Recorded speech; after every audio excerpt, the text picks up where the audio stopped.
কোরআন পাকের ভিতরে বনী ইসরাইলের প্রথম আয়াতের ভিতরে স্বয়ং আল্লাহ রাব্বুল আলামিন ঘোষণা করতেছেন, সুবহানাল্লাযি আসরা বিআবদিহি লাইলাম মাসজিদিল হারামি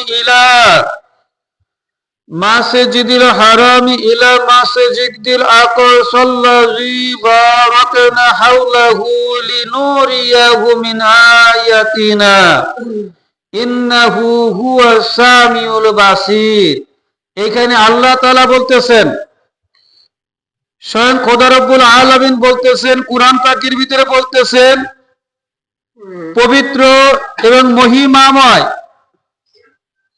তিনি যিনি তার বান্দাকে রাসূল আকরাম সাল্লাল্লাহু আলাইহি সাল্লামকে রজনীতে রাত্রিতে ভ্রমণ করিয়া দিলেন, রাত্রির বেলায় ভ্রমণ করিয়াছিলেন মসজিদুল আকসা, এবং বলতেছে মসজিদুল হারাম মানে বাইতুল্লাহ শরীফ থেকে, এবং বাইতুল্লাহ শরীফ থেকে এবং মসজিদুল আকসা পর্যন্ত পরিবেশ আমি বরকতময় করেছিলাম। বলেন সুবহানাল্লাহ। তাকে আমার নিদর্শনা দেখানোর জন্য তিনি সর্বশ্রোতা সর্বদ্রষ্ট। আল্লাহ তাআলা বলতেছেন, বারাকনা হাওলাহু, আমি তখন তাকে বরকতময় করে দিয়েছিলাম, তাকে ভ্রমণ করে দিয়েছি। বলে সুবহানাল্লাহ। আল্লাহ রাসূল সাল্লাল্লাহু আলাইহি সাল্লাম যে মেরাজ যে ভ্রমণ করলেন,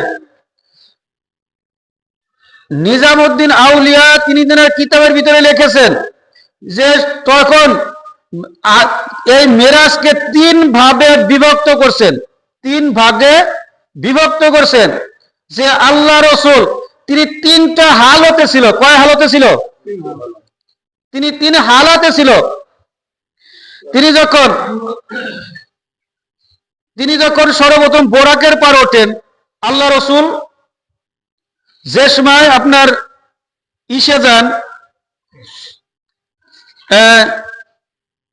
তিনি যখন মেরাজে গমন করেন, মেরাজে গমনের সময় আপনার তখন আল্লাহ রাসূল নবুয়তি যে ঘোষণা করছে 12তম নবুয়তি বছরে তিনি মিরাজ গমন করলেন। রাসূল আকরাম সাল্লাল্লাহু আলাইহি সাল্লাম এর বিবি ছিল উম্মে হানি, তার ঘর থেকে রাসূল খোদা সাল্লাল্লাহু আলাইহি সাল্লাম মিরাজ গমন করলেন। তিনি উম্মে হানি ছিল মাওলা আলী শেরে খোদার বোন। মাওলা আলী শেরে খোদার বোন এর ঘর থেকে তিনি মিরাজ গমন করেন। আল্লাহ রাসূলের বয়স ছিল তখন 51 বছর 9 মাস। এই দুনিয়ার বয়স ছিল 51 বছর 9 মাস। তিনি তখন উম্মে হানির ঘর থেকে আপনার আবে জমজম কুয়ার পানি দিয়ে ওযু করে জিবরাইল পানি নিয়ে আসলেন।